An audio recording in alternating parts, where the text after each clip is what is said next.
نبی علیہ الصلوۃ والسلام نے ایک حدیث مبارکہ میں ارشاد فرمایا، یہ حدیث مبارکہ بہت دل کے کانوں سے سننے والی بات ہے۔ امید ہے کہ آپ حضرات تعاون فرمائیں گے اور پوری توجہ سے اس کو سنیں گے۔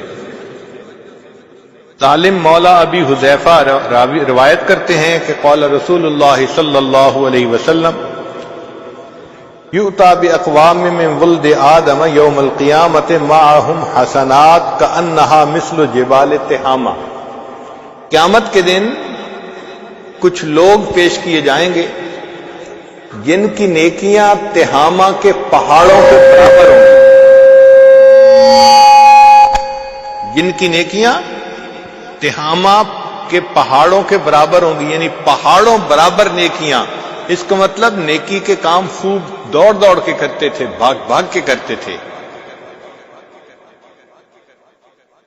حتی اذا دنو یعنی اشرفوا علی الجنت نودی فیہم لا نصیب لکم فیہا، جب جنت کے قریب آئیں گے تو ان کو کہہ دیا جائے گا ان کا جنت میں کوئی حصہ نہیں ہے۔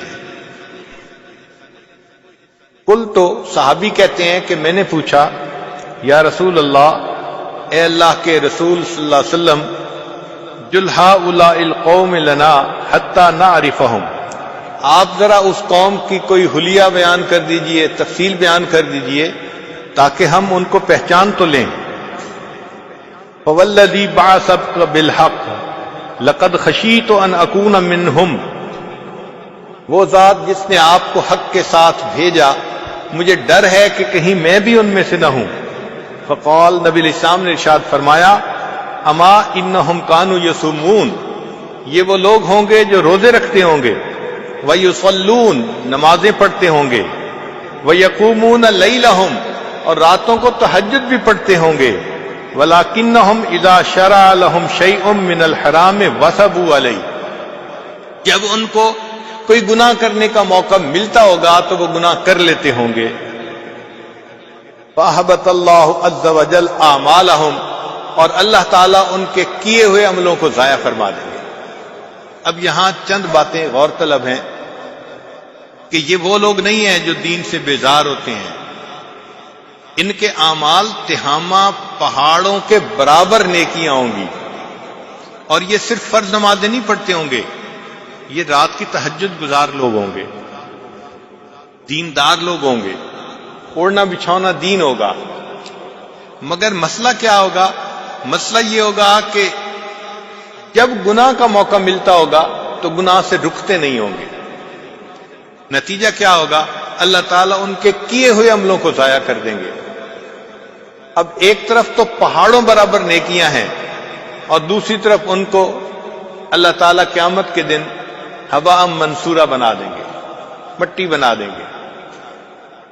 ایسا کیوں ہوگا؟ اس کی وجہ یہ ہے کہ یہ اللہ رب العزت کی پوجا کرنے کی بجائے اپنے نفس کی پوجا کرتے ہوں گے، اور یہ اللہ کے ساتھ شرک ہوگا۔ دیکھیں، ایک ہے ظن پرستی، زر پرستی، شہوت پرستی، نفس پرستی، یہ سب کی سب بت پرستی ہی کی اقسام ہیں، خدا پرستی کوئی اور کی ہے۔ تو یہ اتنی نیکیاں کرنے کے باوجود بھی گویا بت پرستی کرنے والے لوگ ہیں۔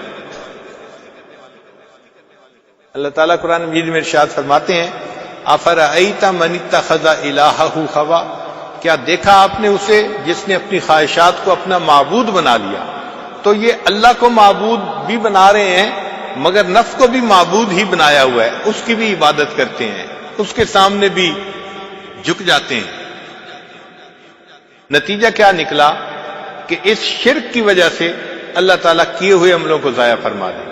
اللہ تعالیٰ نے قرآن مجید میں اپنے حبیب صلی اللہ علیہ وسلم سے فرمایا، لئن اشرکت لیحبطن عملک، اگر آپ بھی شرک کریں گے تو کیے ہوئے عملوں کو ہم ضائع کر دیں گے۔ ذرا غور کیجئے، یہ اتنا اہم مسئلہ ہے کہ کی ہوئی نیکیاں برباد ہو جائیں گی اور انسان قیامت کے دن خالی ہاتھ کھڑا ہوگا۔ لہذا یہ بہت ہی توجہ طلب بات ہے کہ ہم شریعت کی چند باتوں پر عمل کر کے خوش نہ ہو جائیں کہ جی ہم تو بڑے نیک بن گئے۔ دیکھنا یہ ہے کہ پوری شریعت پر عمل کرتے ہیں یا نہیں کرتے۔ اللہ کے سامنے پوری طرح اپنا سر جھکاتے ہیں یا نہیں جھکاتے. اور اگر منمانی کر لیتے ہیں، خفیہ گناہ کر لیتے ہیں، خلوت میں گناہ کر لیتے ہیں، تو اس کا مطلب یہ کہ ہم تو اپنے نفس کی پوجا کر رہے ہیں، جس کی وجہ سے قیامت کے دن پہاڑوں برابر نیکیوں کے باوجود جنت میں نہیں جا سکیں گے، جہنم میں جانا